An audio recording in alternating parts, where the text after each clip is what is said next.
el sacrificio de Cristo nuestro Señor en la cruz del Calvario? ¿Sabes cuál fue el plan de Dios para que nuestro Señor Jesucristo viniera a la tierra a morir por nosotros los pecadores? ¿Y sabes cuál es el beneficio que nosotros obtenemos al aceptar el sacrificio que nuestro Señor Jesucristo hizo en la cruz del Calvario? Pues te invito a que te quedes con nosotros en nuestro programa Atesorando su Palabra, donde continuamos con el estudio bíblico Recibamos la Gracia de la Salvación. Bienvenido.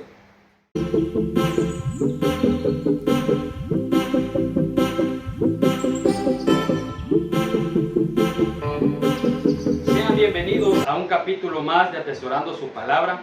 Siempre en nuestro estudio bíblico Recibamos la Gracia de la Salvación, basado en el Evangelio según San Juan, capítulo 3, versículo del 16 al 21.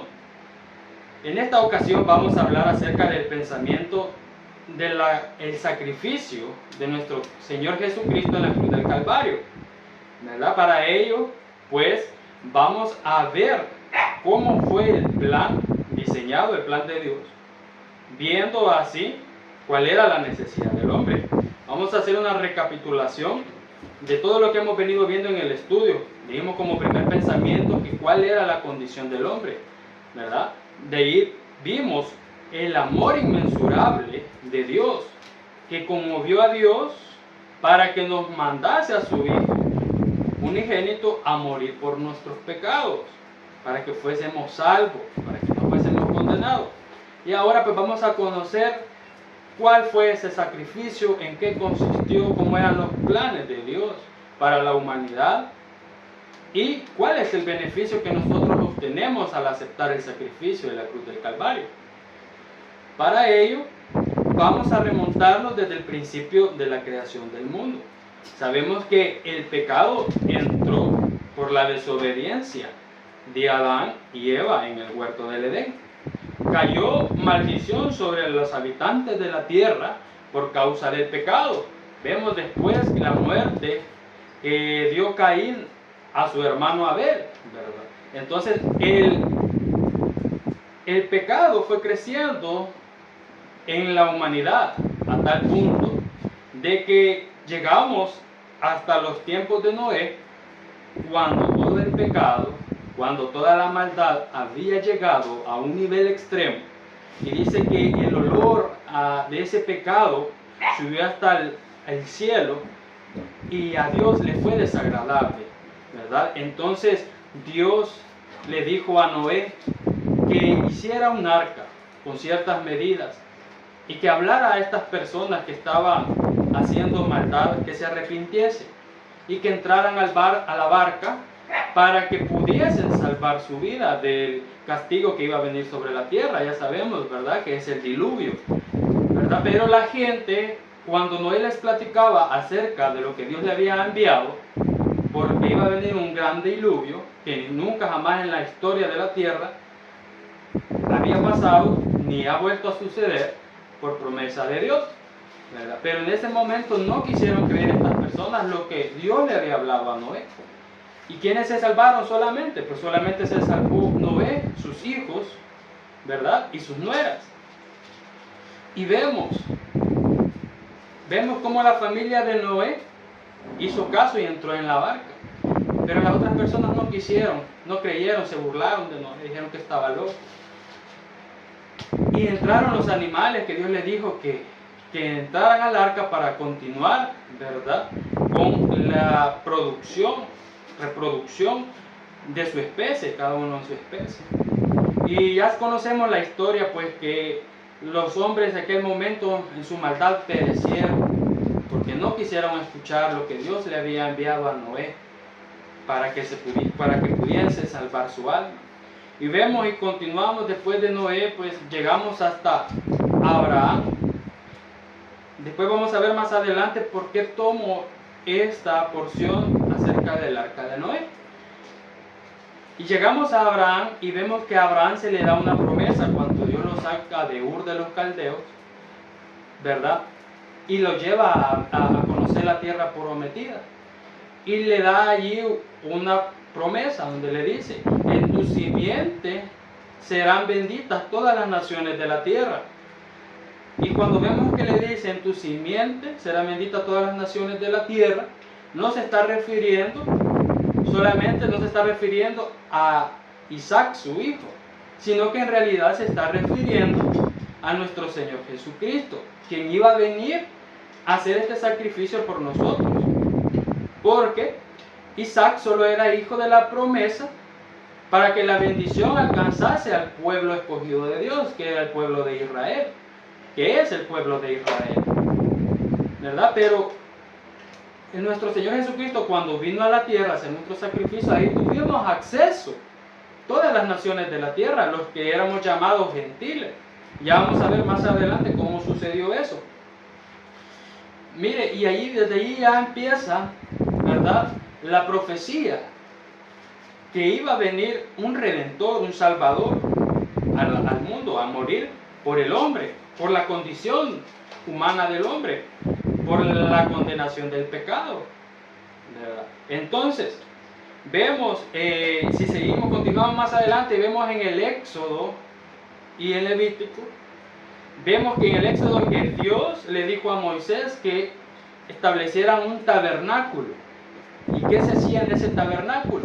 En ese tabernáculo, que era donde se sacrificaba, ya sea un cordero o un palomino, ¿verdad?, un animal en sacrificio para expiación. Expiación quiere decir el perdón, redención de los pecados que cometía el pueblo de Israel, de la desobediencia. Eso lo hacían cada año. Lo podemos ver en Levítico, cómo se hacía, cómo era la manera de hacer esa ceremonia, ¿verdad? Solo tenía acceso al lugar santísimo el sumo sacerdote, quien era el encargado de rociar la sangre del sacrificio para el perdón del pecado del pueblo de Israel. Pero esto también era una profecía que se estaba cumpliendo en ese momento. Vamos a ver más adelante por qué. Vamos a ver quién es el tabernáculo. Vamos a ver quién es el cordero, ¿verdad?, sacrificado. Y vamos a ver quién es el sumo sacerdote.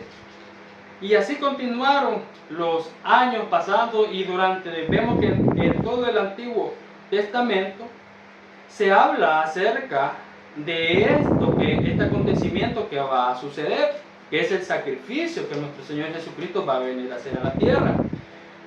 El profeta Isaías, aproximadamente 700 años vivió él antes que viniera nuestro Señor Jesucristo a la tierra, e hizo una profecía donde él habla acerca del sufrimiento que nuestro Señor Jesucristo va a llevar en la cruz del Calvario.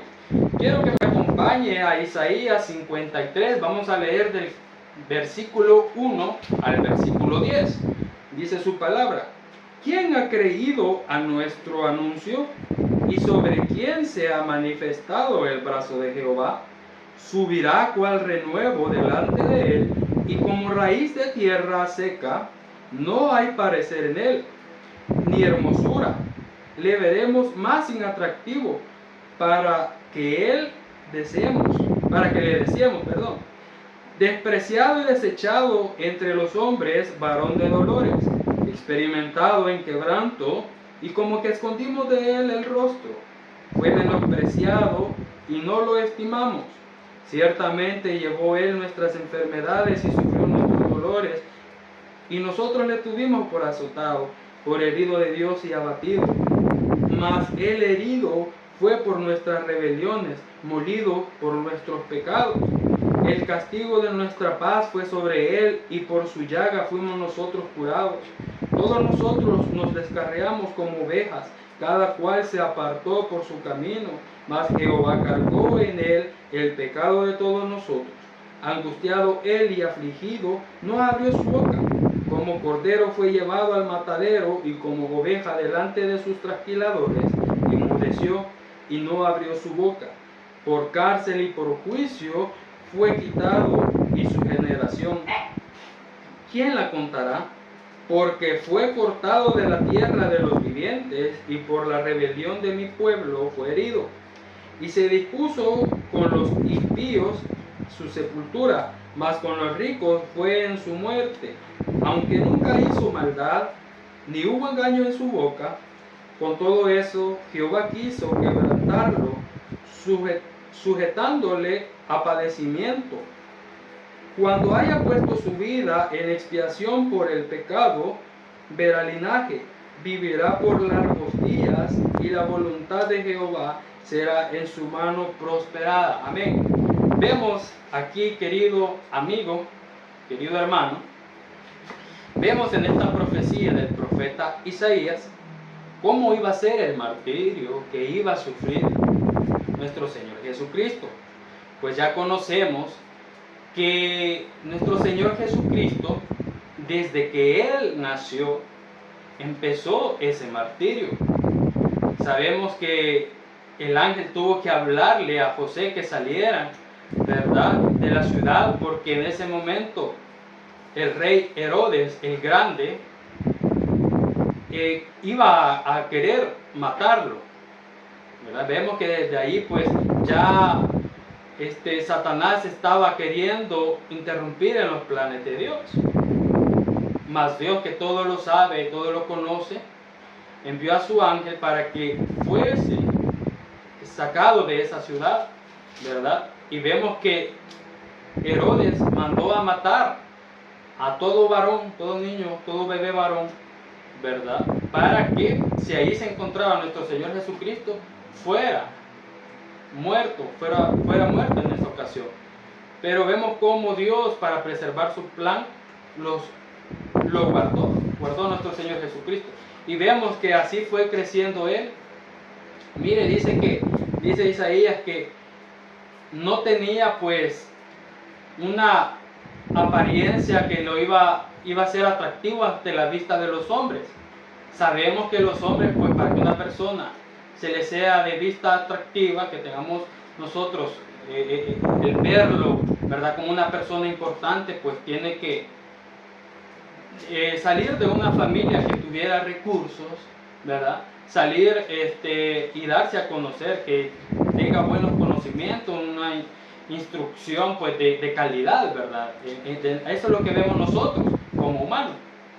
Y eso es lo que esperaban los escribas y los fariseos, los doctores de la ley, que fuera una persona sumamente preparada en la ley de Moisés, que fuese discípulo de alguna persona, ¿verdad?, que el Mesías fuese discípulo de un maestro de la ley. Pero no, Jesús era descendiente humano de José, un carpintero, ¿verdad?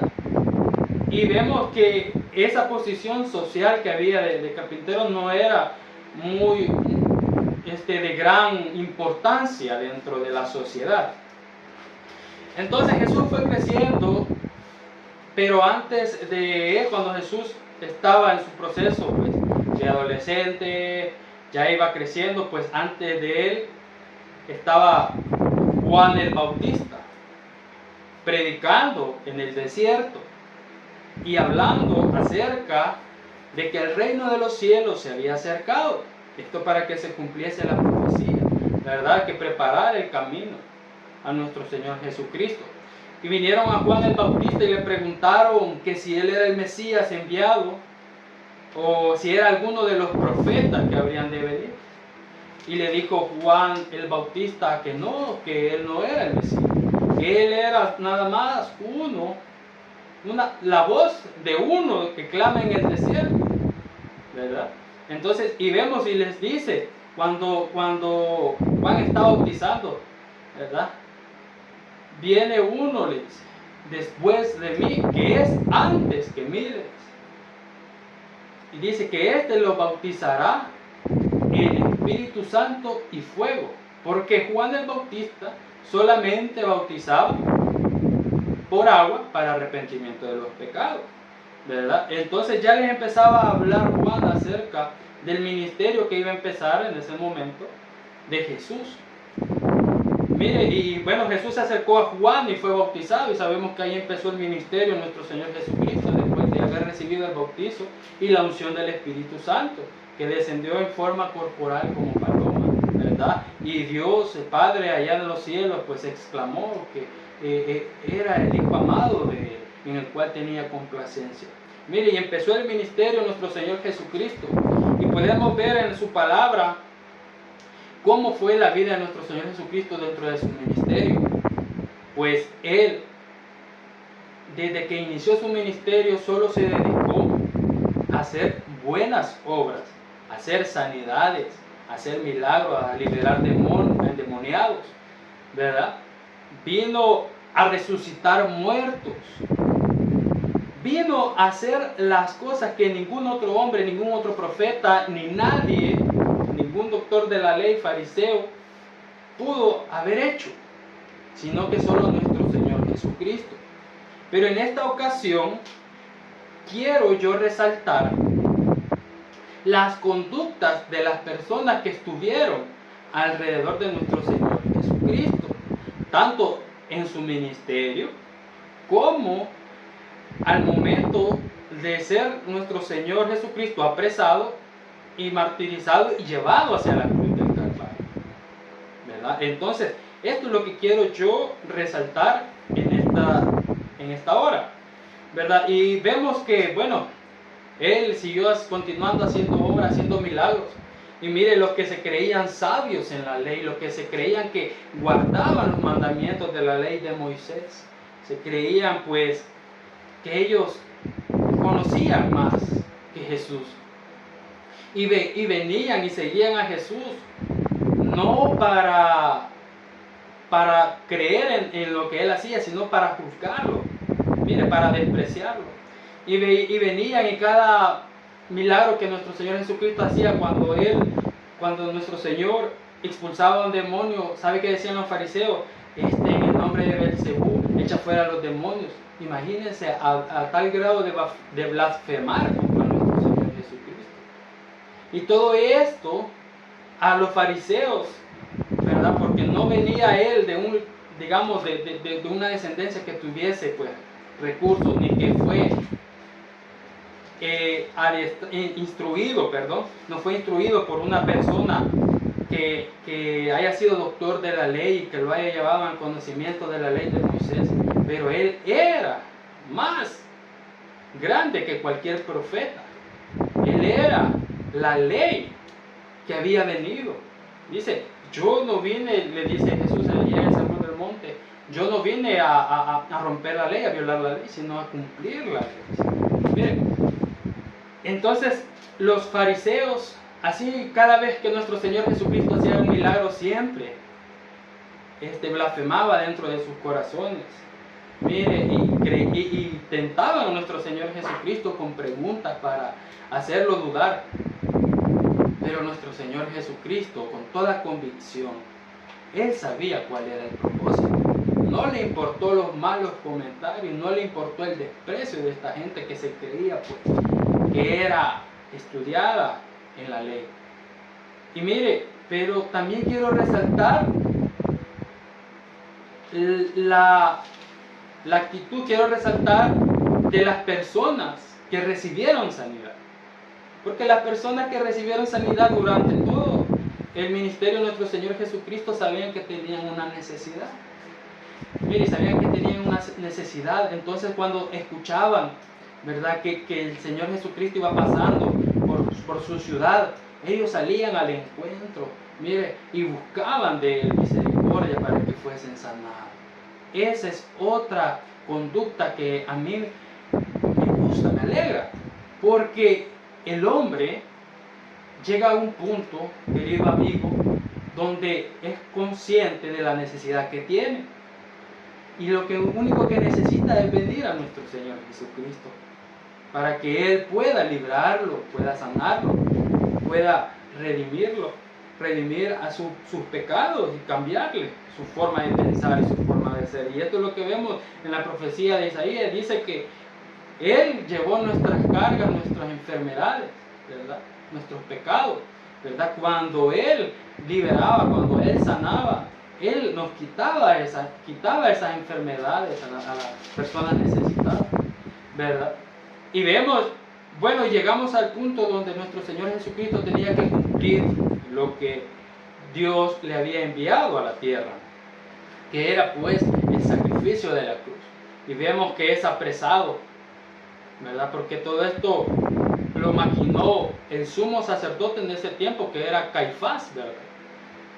Y llegaron y lo apresaron a nuestro Señor Jesucristo y lo llevaron ante Pilato. Y Pilato, pues viendo y escuchando por qué era acusado, nuestro Señor Jesucristo no vio culpa en él, que no había hecho nada malo en él.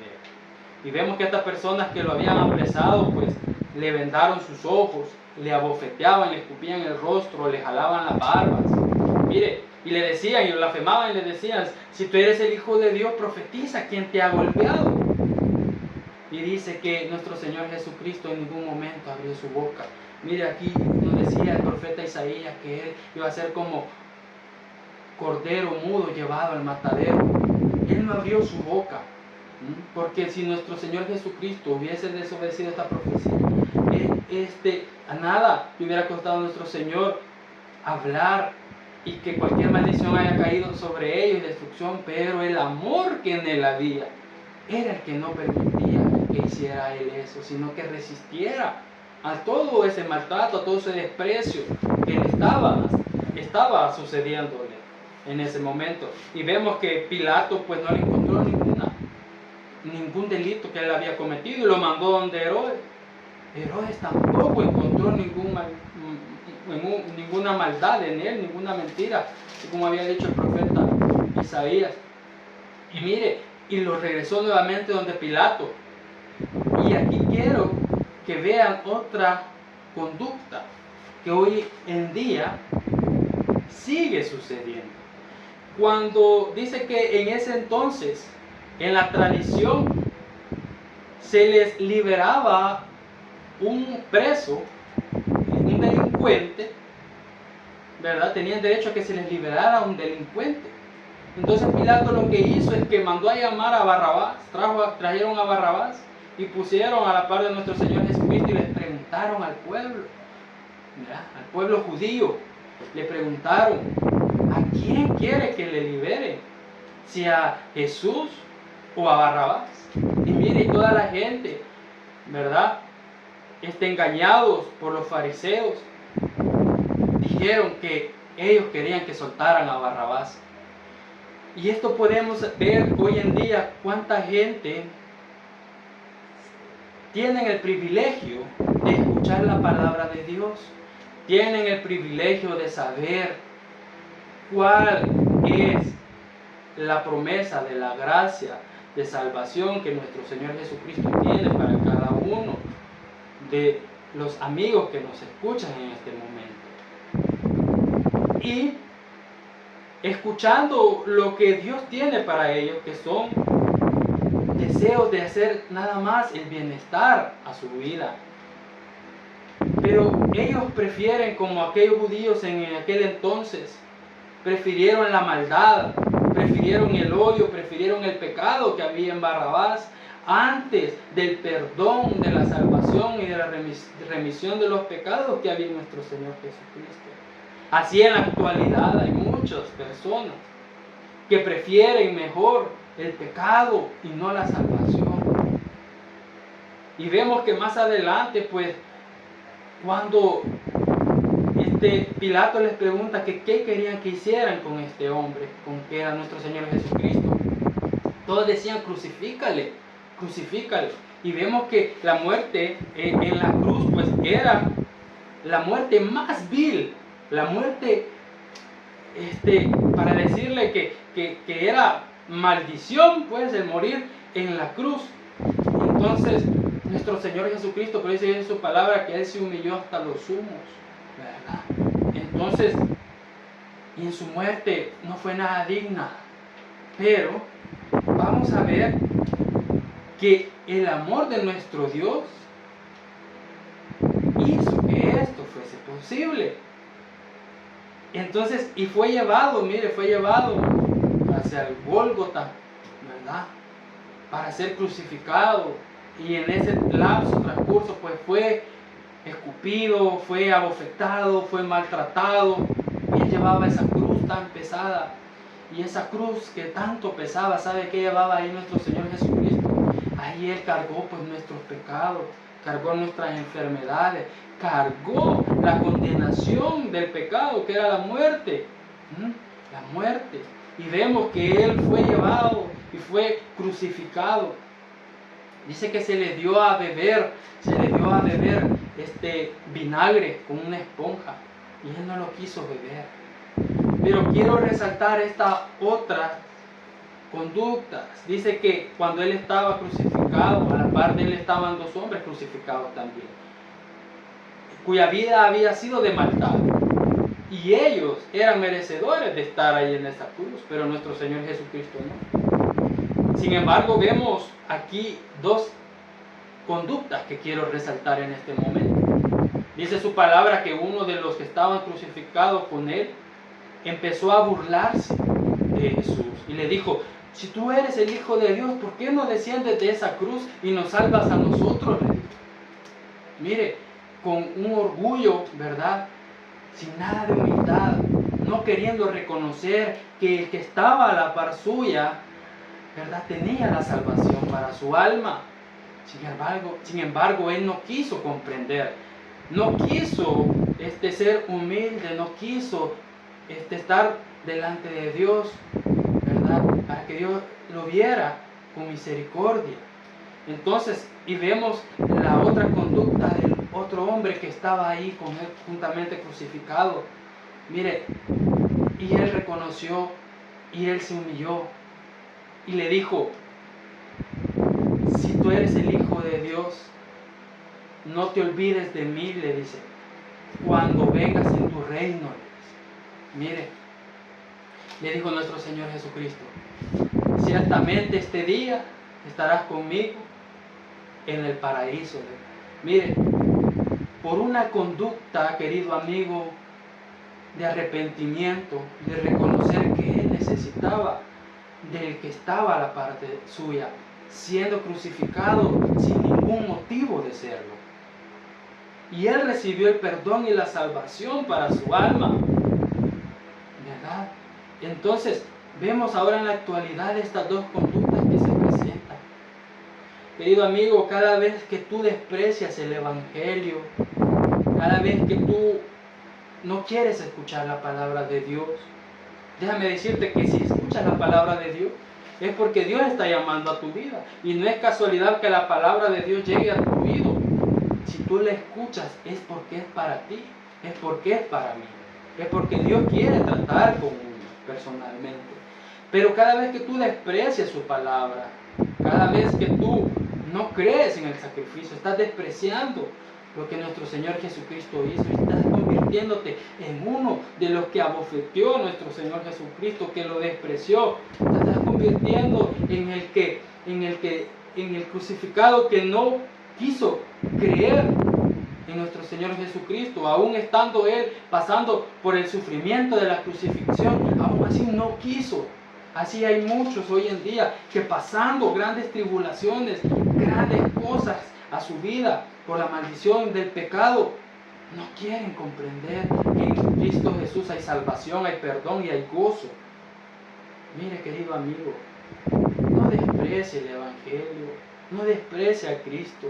Si Cristo solo quiere darle lo mejor para su vida, quiere ofrecerle el perdón, la salvación, quiere ofrecerle vida eterna.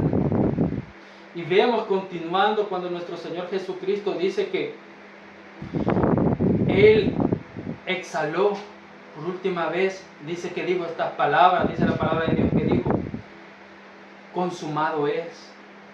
Vea, estas palabras tienen algo tan profundo. No solo lo dijo por decir, esto ya se terminó aquí, no, consumado es, quiere decir, bueno, en aquel tiempo, en el contexto de aquel tiempo, esta palabra se ocupaba cuando se pagaba la fianza o la condena de una persona que había cometido un delito, que estaba presa, inclusive que estaba pues condenada a muerte. Esa palabra se ocupaba, consumado es.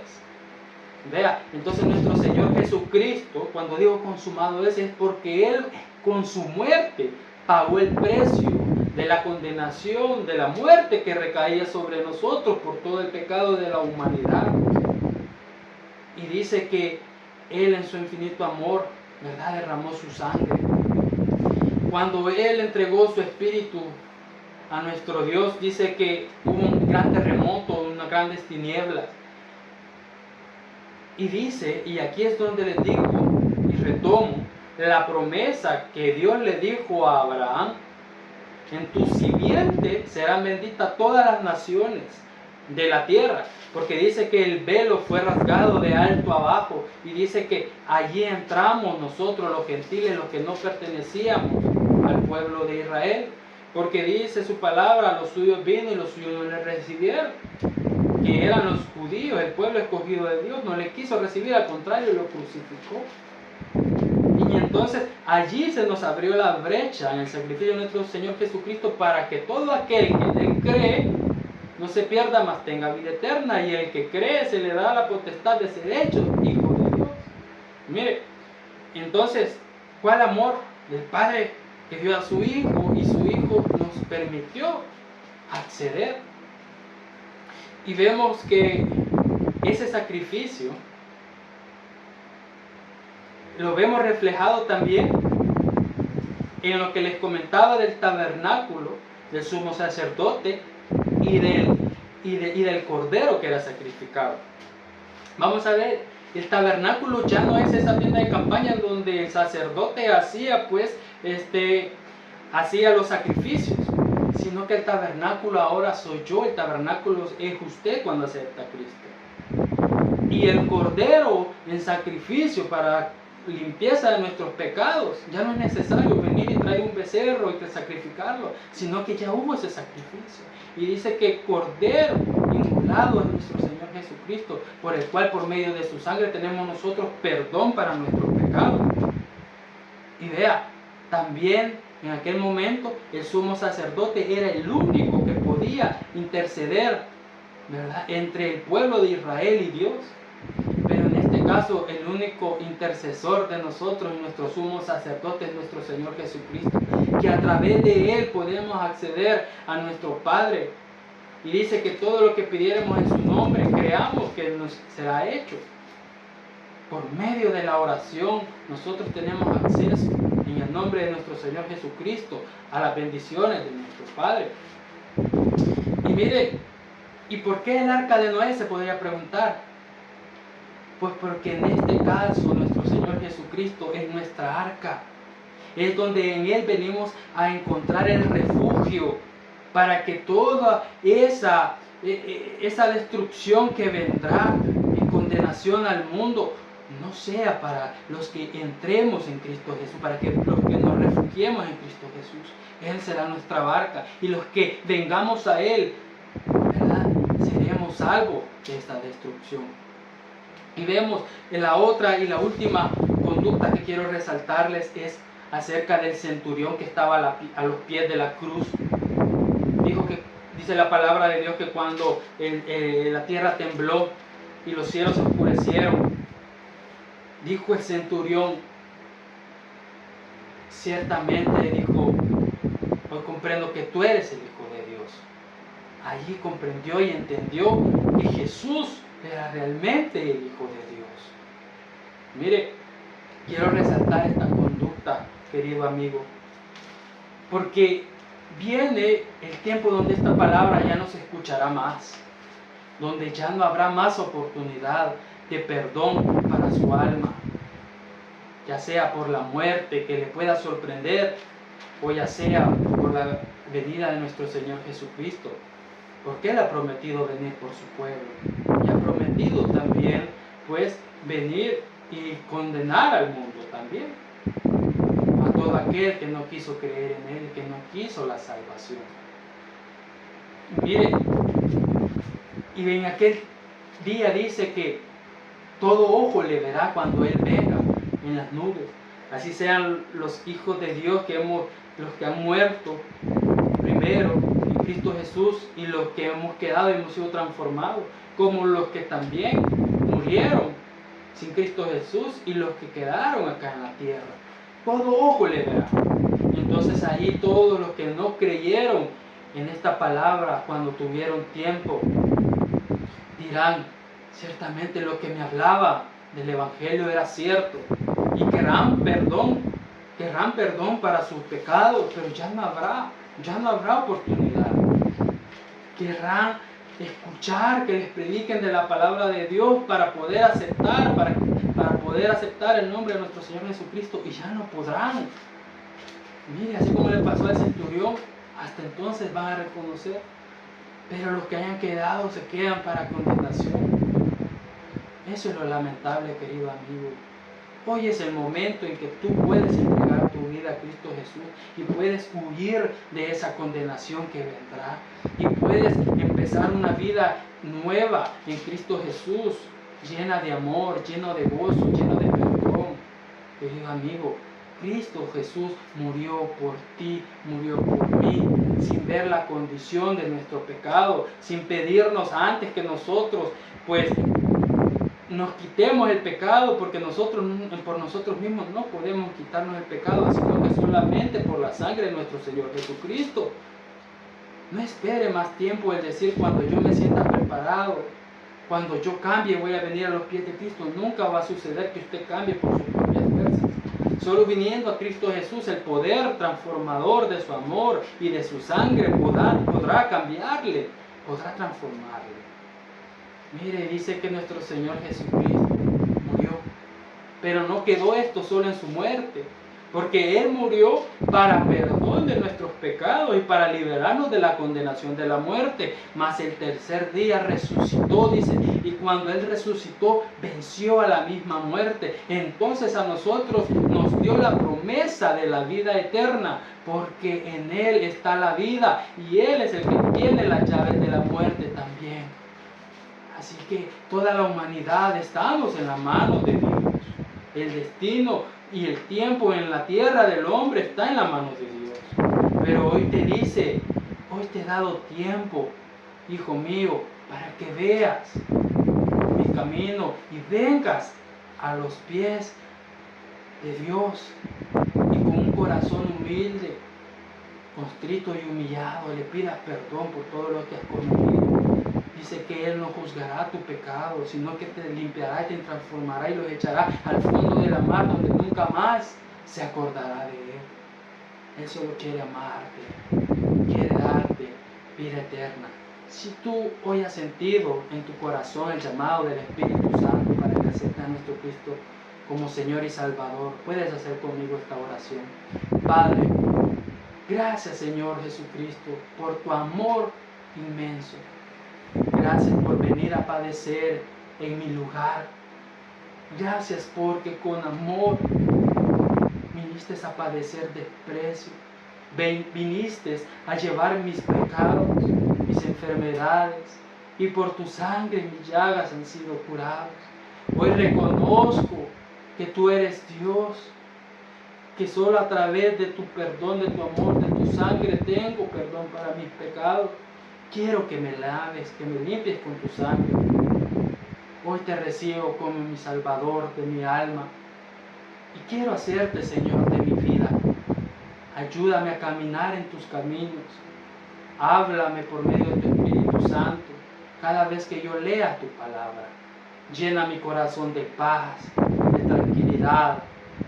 Gracias por todo el sacrificio que has hecho por mí. Hoy puedo comprender lo que significa tu verdadero amor. Gracias en el nombre de Cristo, Señor Jesús, mi Salvador. Amén y amén. Si tú hiciste esta oración conmigo, te invito que te congregues pues a la iglesia más cercana y que leas la palabra de Dios y que le pidas al Espíritu Santo que hable a tu corazón. Ha sido para mí un privilegio y una bendición haber compartido contigo este pensamiento. Nos vemos en el próximo programa. Bendiciones.